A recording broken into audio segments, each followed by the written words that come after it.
Chapter 57, International Trade. We're talking about international trade. We're talking about trade that involves export and imports. Let's put down and see.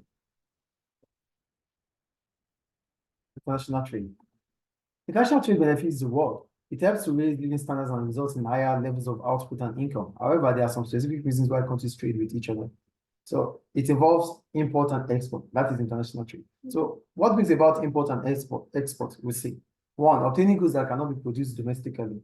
So, there's what we call international specialization. For international specialization, it means your country concentrates on what it knows how to produce and produces it well. Then whatever it cannot produce, it relies on other countries to get the imports.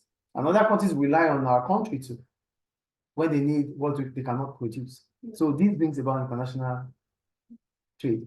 Is it clear? So one of the reasons why we have international trade is to obtain goods that we cannot produce domestically, locally, we cannot produce it. So we have to import them. That's the first one there. Clear? The second one, obtaining goods that can be bought more cheaply from overseas. So sometimes imports are cheaper because maybe those countries, that is what they know how to produce well. That is their own specialization. So because that is their own area of specialization or area of specialty, they will be efficient, which means the cost of production for them will fall. As a result, it becomes cheap. So there is cheaper exports. That's why we are buying from that country. So that's why we trade. Clear? The third one, selling of unwanted commodities. Some countries have large amounts of certain commodities. Indeed, in some cases, countries have so much of a resource, they could never use it all themselves. So some countries, they have excess and they can't continue using it. They can't finish it. As a result, they want to sell it out. And for them to sell it out, because they have to sell it out of their own country, this brings about international trade. Is it clear? Any questions about reasons why we have international trade? Okay, we'll move on to advantages of free trade.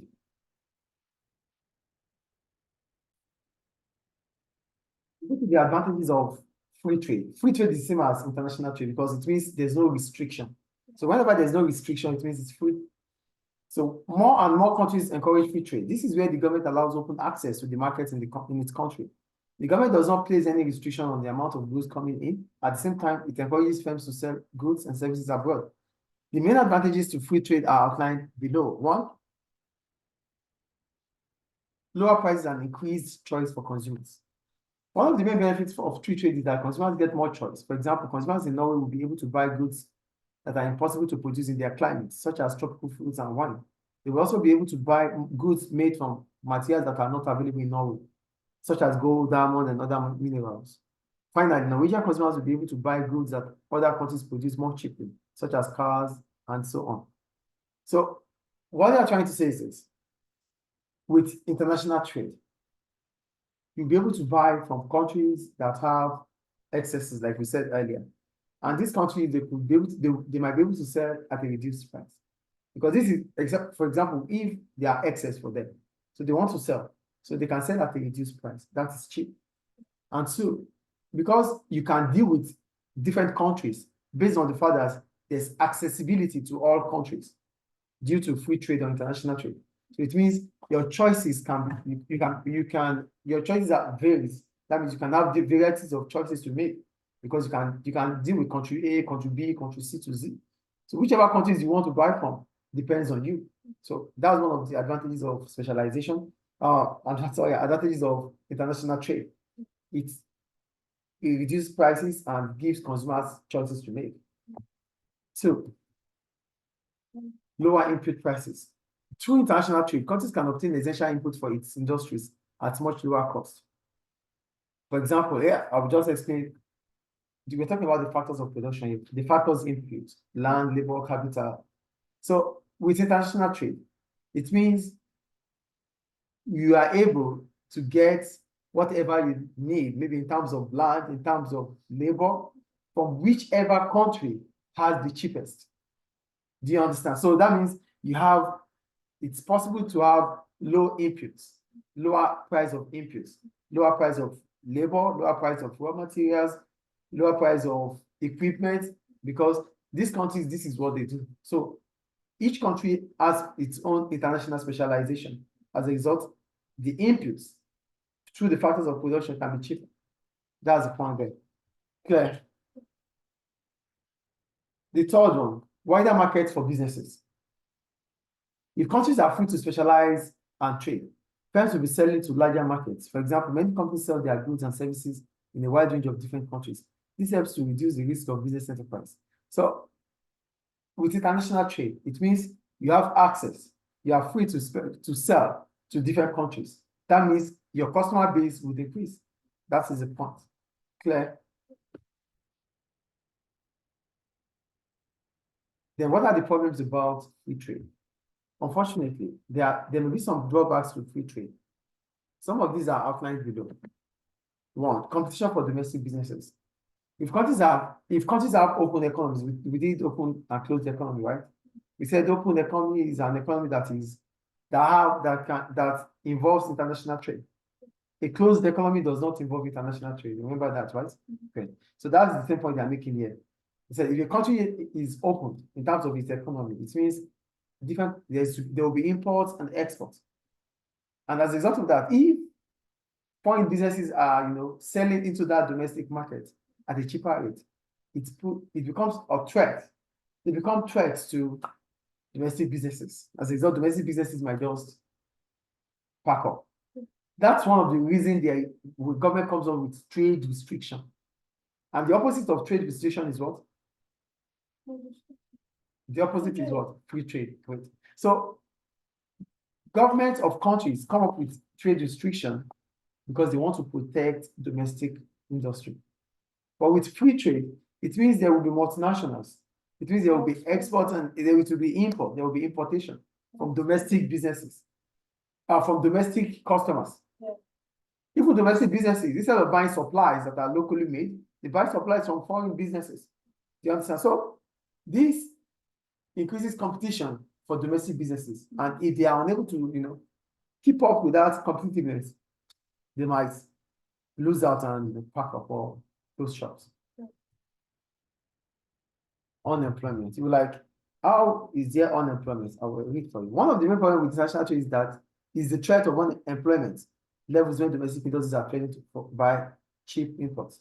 Yeah, you would think that with import, free trade should bring about employment, right?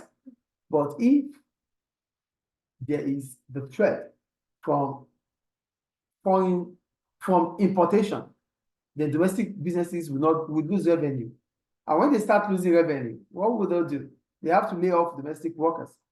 So if the customers of Libya start spending more on importation of goods that can be made locally, what happens? Those businesses that make domestic products will stop selling. Revenue falls for them. They wouldn't have any other choice than to cut their cost. And one of the things they would think about is to reduce the number of staff they have. Is it clear?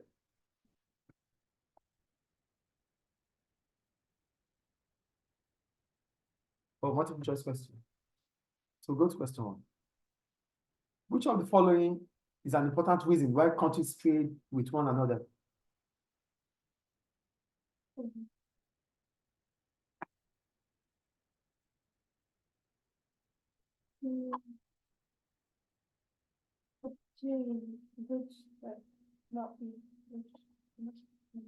Produced. Yes, it's A. Yes, sure. Nice one. Which of the following which of the following is an important reason why countries trade with one another? When there's trade relationship with one country and another, it means there's accessibility to each other, which means there's international trade. That's why it is important. Now they said to reduce inflation. Inflation is a persistent rise in price of goods and services. So when you look at inflation, when you link inflation to trade, you have to think about inflation and exchange rates. But with international trade, it doesn't increase inflation or reduce inflation because inflation will deal with aggregate demand.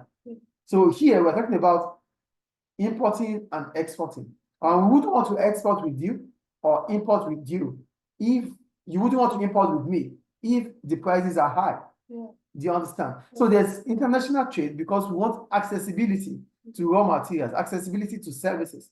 So it doesn't have any relationship with inflation here. To reduce inflation, it's a macroeconomic objective.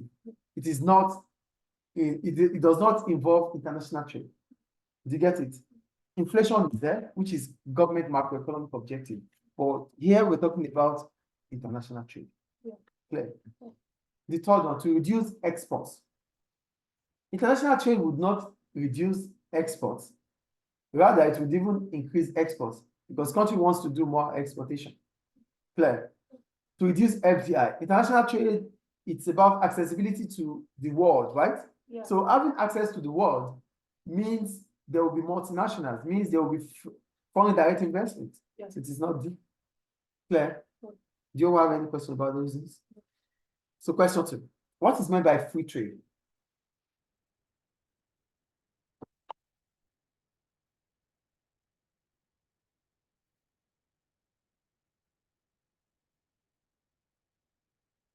Let's see, because it's a government that allows open access to all markets in this country. And let's see that in last The answer is what? Huh? The answer is what? See. C, okay? Well, They say what is meant by free trade? The government allows open access to all markets in its country, yes. Do you want us to go through the options too? Okay. Exports are transported free of charge. No, exports will not be free of charge. It might be cheap, but not free of charge. yeah. Commissions for charging currency are waived for international trade transactions, no? Commissions will be charged. That's why we have foreign exchange rates. International transactions are free of indirect taxes such as VAT. International transaction does not involve But there is VAT, but maybe we'll talk about excise duty and not VAT. Value-added tax is for consumption. So mostly, value-added tax comes from domestic businesses. Fair. So we'll move on to that ends chapter 37, international trade. Thank you.